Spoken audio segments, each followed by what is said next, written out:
Hi everyone, welcome back to part 2 of my lesson on how to play Black Magic Woman. In this part of the lesson we're going to talk about the verses. So one of the first things you notice when listening to the verses is that the guitar tone is completely different. And I get this effect completely using the volume knob on my guitar. So during the solos I have that turned up to 10, and during the verses I turn down to about a 2. And that sounds about right to me with my guitar and my rig. So it might be a little bit different for you based on your setup, but you'll just need to play with that and see what sounds right. So I also think that what's being played in the verses is much more subtle, and the vocals are going on at the same time, and with the guitar being a lot quieter, a lot of the specific notes are kind of hard to pick out and to hear. There are a few places where I think it's really important that you play the right notes exactly at the right time because they really stand out. But for the most part, if you're playing the right chord, the exact notes, nobody's going to notice if you're not playing exactly the same notes. So to help you understand how I'm playing the verses, I think that the best way is to put it into context. So I have a backing track, and I'm gonna play the backing track and play through the verses, and then we'll break down the guitar parts. And then at the very end, after stepping through that, we will put the backing track back on and play through the verses again before we move on to the last solo. So here are the verses with the backing track.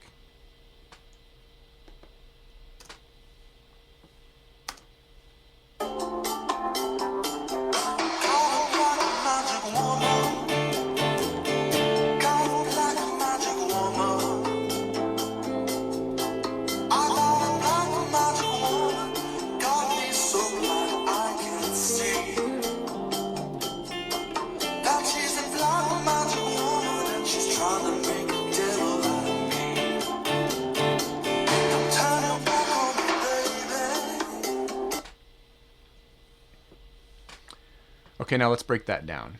I think that the easiest way to do that is to step through the chords and the chord progression, and I'll just tell you what I'm doing on each one.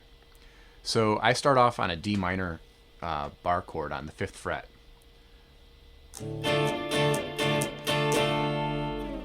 And that first riff is really mainly on the upstrokes.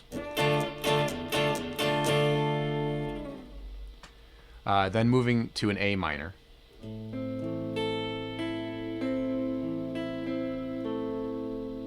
This is one of those places where, as I said before, I don't think it's super important that you play all of those notes exactly the same, but play some of the notes on the A minor.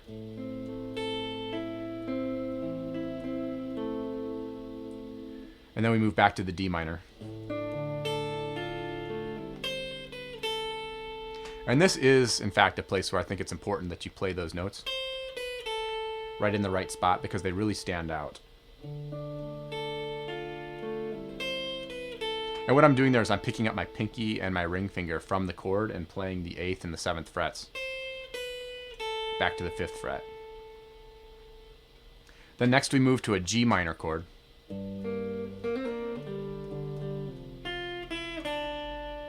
So there I'm starting off with the first couple of notes are from the chord. And then I'm picking up my ring finger and doing a hammer on and pull off, basically hammering on the 3rd string, 5th fret, and then pulling back off to the 3rd fret. Then using my pinky and ring finger on the 6th and 5th fret, 2nd string.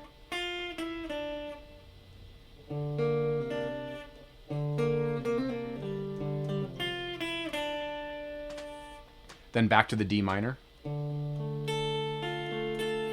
A minor, and then back to that very first riff on the D minor. Okay, so let's play that through that one more time with the backing track. And one more thing I should say before I do this is that you actually play through that progression twice. There's 2 verses, and the second time through, it's very fast at the end. What's being played in the verses goes right up to the second guitar solo. So at the end, you have to cut it. You might have to cut it like a little bit short to get down there and get on the volume knob and turn back up and be set to get into that guitar solo right on time. Anyways, here are the verses again against the backing track.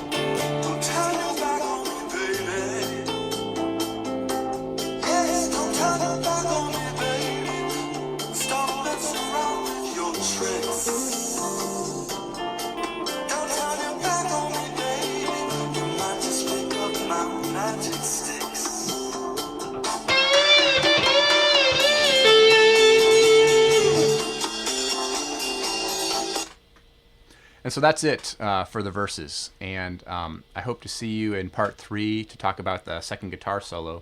And thanks a lot for watching.